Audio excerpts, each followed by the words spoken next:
Class 11th NCERT board के अगली poem है द लेबर्नम टॉप और इसके पोएट हैं टेड ह्यूज। इनका उच्चारण देखो, स्पेलिंग तो HUGES है, लेकिन पढ़ेंगे टेड ह्यूज। करेक्ट प्रोनाउंसिएशन पर बहुत ध्यान देना है। लेबर्नम एक पौधा है, एक झाड़ीदार पौधा, जैसे अपने यहाँ गुड़हल वगैरह होता है, इससे थोड़ा सा बड़ा भी समझ सकते हो। इस तरह मैंने एक चित्र बनाने का प्रयास किया है। इसके जो फूल होते हैं वो पीले होते हैं और ऐसे गुच्छे में लटके रहते हैं नीचे की ओर, लंबे लंबे गुच्छे में, और बहुत ही सुंदर इसका दृश्य होता है। और टॉप यानी ये ऊंचाई, तो द लेबर्नम टॉप यानी इस पेड़ की ये ऊंचाई, इस कविता का ये टाइटल है। सीधे सीधे दिखने में तो ये एक पेड़ की बात होगी, उसके फूलों की बात होगी, और उसमें एक पक्षी का परिवार है, उस पक्षी की बात होगी। लेकिन सिंबॉलिकली टेड ह्यूज ने जीवन से जोड़ा है इस पेड़ को। जैसे मनुष्य का जीवन होता है अक्सर नीरस, एक समान चलते रहता है, लेकिन कभी कभी जीवन में ढेर सारा चहल पहल, ढेर सारा उत्साह, ढेर सारी प्रसन्नता आ जाती है। कभी कभी जीवन बड़ा अर्थपूर्ण सा लगने लगता है, सामान्य तौर पे जीवन नीरस सा होता है। तो थोड़ी सी फिलोसॉफिकल पोयम है। अगर सीधे सीधे अर्थ जाओगे शब्दों पर तो उतना इसका अर्थ नहीं निकाल पाओगे और नहीं समझ पाओगे। तो शब्दों से थोड़ा सा हट के सिंबॉलिकली इसे जीवन से जोड़ कर देखो। तो पहले एक बार पूरी पोयम मैं रीड आउट करता हूँ, फिर स्टैंजा वाइज इसको एक्सप्लेन करते हैं हम लोग। The laburnum top is silent, quite still, in the afternoon yellow September sunlight, a few leaves yellowing, all its seeds fallen, till the goldfinch comes with a twitching chirrup, a suddenness, a startlement at a branch end, then sleek as a lizard and alert and abrupt, she enters the thickness and a machine starts up, of chittering and a tremor of wings and trillings, the whole tree trembles and thrills. It is the engine of a family.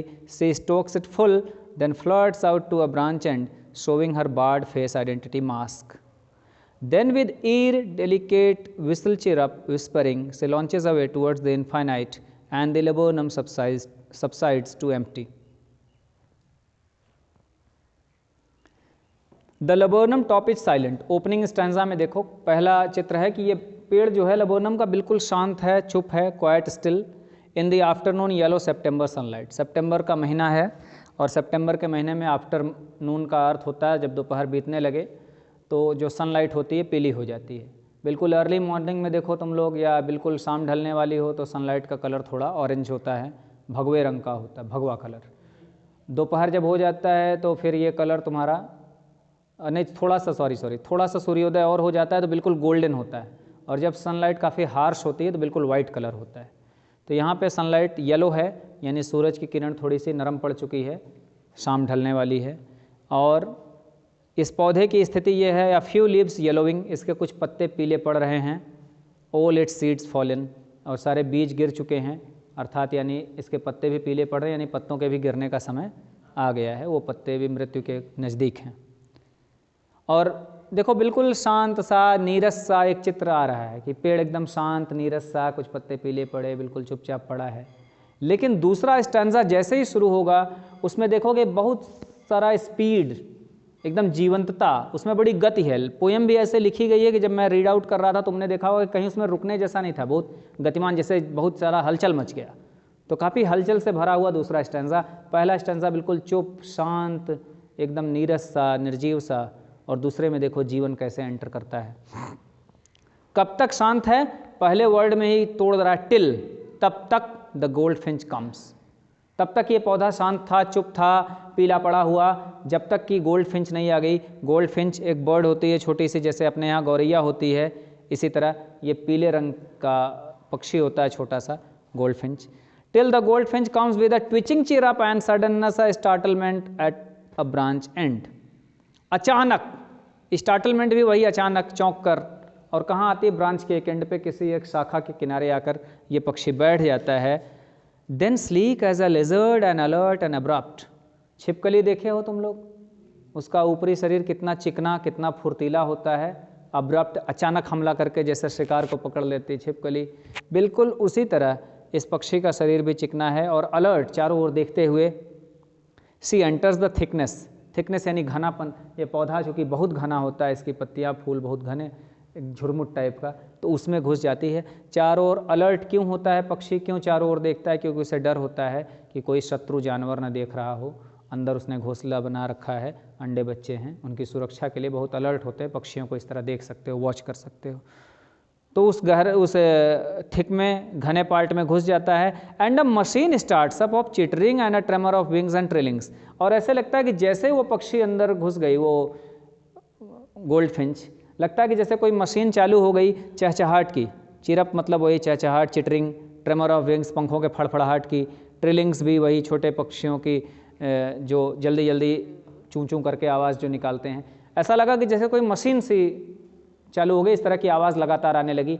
यानी जैसे ही उस छोटे बच्चों ने देखा कि माँ या पापा जो भी रहा हो वो पक्षी अंदर आया, वो सब तेज़ तेज़ बोलने लगे, पंख फड़फड़ाने लगे। The whole tree trembles and thrills. और ये पूरा पेड़ ऐसा लगता है कि कांपने लगा, हिलने लगा, यानी उसमें हलचल सी मच गई, फड़फड़ाहट सी मच गई। ऐसे लगा कि जैसे ये पौधा जो बिल्कुल ये पेड़ निर्जीव सा, चुप सा पड़ा था, उसमें जीवन आ गया हो। It is the engine of a family से स्टोक्स इट फुल। और यही वो इंजन है, जो आवाज़ आ रही है, जो बच्चे हैं, यही उसके परिवार का इंजन है, जो आगे उसका परिवार जाएगा।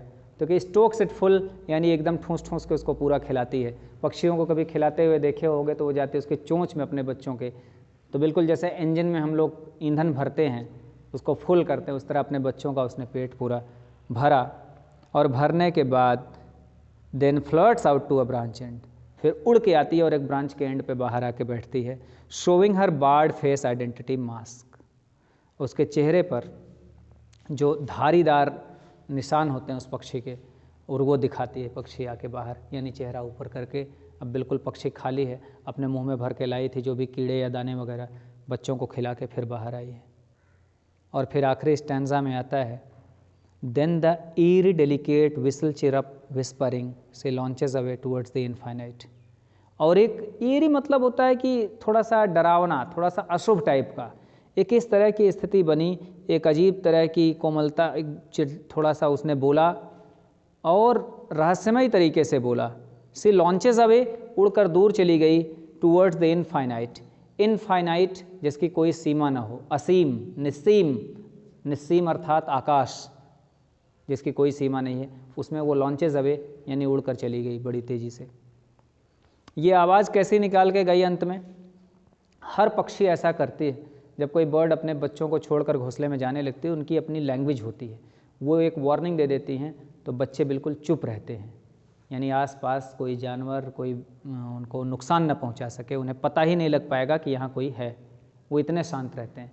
और पक्षी जब अपने बच्चों को भोजन कराने के लिए आते हैं, तो देखोगे वो आते हैं तो दूर बैठ के बोल देंगे, तो बच्चे भी वहाँ से बोल देंगे, वो पूरा अनुमान लगा के तभी अंदर आते हैं चारों ओर देखकर। तुम लोग गांव के हो तो इन चीज़ों को देख सकते हो, मैंने तो बहुत कायदे से वॉच किया है, तुम लोग भी इन चीज़ों को वॉच करो, जब पक्षी आते हैं तो कैसे खाना खिलाते हैं अपने बच्चों को, तो उनकी अलग उनकी लैंग्वेज है। जाते समय भी बिल्कुल वो अपनी भाषा में समझा के जाते हैं, और वो बच्चे बिल्कुल चुपचाप पड़े रहेंगे, घंटे 2 घंटे 4 घंटे, बोलेंगे ही नहीं। मैंने तो अपने घर में यहाँ बनारस में भी घोंसले वगैरह लगाने की जगह काफ़ी है, बुलबुल वगैरह और पक्षी लगाते हैं, जब वो अंडे से बच्चे निकलते हैं तो मैंने इसको खूब देखा है। वो जाते समय भी कुछ समझा के चले जाएंगे मम्मी पापा उन बच्चों के, और वो चुपचाप पड़े रहेंगे, और वो आएंगे तो कहीं दूर किसी पौधे पे बैठ के बोलेंगे, ये यहाँ से बोल देंगे, फिर वो चारों ओर देख कर विधिवत निश्चिंत हो जाएंगे, कोई खतरा नहीं, कोई ऐसा जीव नहीं, कोई कौवा नहीं, कोई बिल्ली वगैरह तो नहीं जो बच्चों को नुकसान पहुँचाए, तब आएंगे खिला के फिर वो चले जाएंगे। तो ये सिस्टम, तो इस तरह से करके वो चली गई। And the laburnum subsides to empty. और लेबोरनम सबसाइड्स टू एम्प्टी मतलब ऐसा लगता है कि बिल्कुल खाली सा हो गया, ऐसे समझो कि जैसे लगा कि ये शरीर है। अब मैं इसकी फ़िलॉसफी जोड़ दूं कि पौधा खाली सा हो गया, मतलब जैसे पहले पौधा था बिल्कुल चुप और शांत, वैसे निर्जीव सा, जैसे कि हम हैं, अभी बोल रहे हैं, हंस रहे हैं, चल रहे हैं, सारी क्रियाकलाप कर रहे हैं, तो ये भरा हुआ सा है, जीवन से भरा है, और अचानक ऐसे लगता है कि जैसे आत्मा इसमें से निकल जाए, तो ये खाली सा हो जाता है, निर्जीव सा हो जाता है। बिल्कुल इस तरह से ये पौधे का जो तुम पहला स्टैंजा देखोगे पोएम का, तो उसमें भी पौधा बिल्कुल तुम्हें निर्जीव सा, शांत सा, चुप सा दिखेगा, और लास्ट स्टैंजा में भी वैसा ही दिखेगा। लेकिन बीच का जो बड़ा स्टैंजा है उसमें यह पौधा बिल्कुल जीवंत, एकदम जीवन शक्ति से भरपूर, खूब हल्ला गुल्ला, हंसी खुशी, आवाज़ें तमाम तरह की, फड़फड़ाहट, चहचहाट, बच्चों की, पक्षियों की, सब कुछ ये है, और बाद में फिर चुपचाप। जीवन ऐसा ही होता है, कई बार हमारे स्वयं के जीवन में लगता है कि जीवन बिल्कुल नीरस है, एक जैसा चल रहा है, चलता जा रहा है, जीवन में कोई आनंद नहीं, कुछ उतार चढ़ाव नहीं। फिर अचानक से जीवन में कुछ समय आ जाता है, जैसे कोई अच्छा त्यौहार आ जाए या कोई हमारे जीवन में आ जाता है, मिल जाता है तमाम रूपों में। किसी को हम पा लेते हैं जीवन में तो ऐसा लगता है जीवन में अर्थ आ गया, जीवन अर्थपूर्ण सा हो जाता है। फिर कुछ समय के बाद वो हमसे अलग हो जाता है और हमारा जीवन फिर वही नीरस सा हो जाता है। ऐसा चलता है जीवन। तो ये पोयम है, थोड़ी सी फिलॉसफिक पोयम है। केवल इसको अगर पेड़ को समझ के चलोगे तो पोयम में कुछ अर्थ नहीं निकलेगा, कुछ आनंद नहीं आएगा। इसको जीवन से जोड़कर थोड़ी और कल्पना करके और बेहतर तरीके से समझने का प्रयास करोगे। और यदि कोई समस्या होती है तो उसे पूछ सकते हो। धन्यवाद।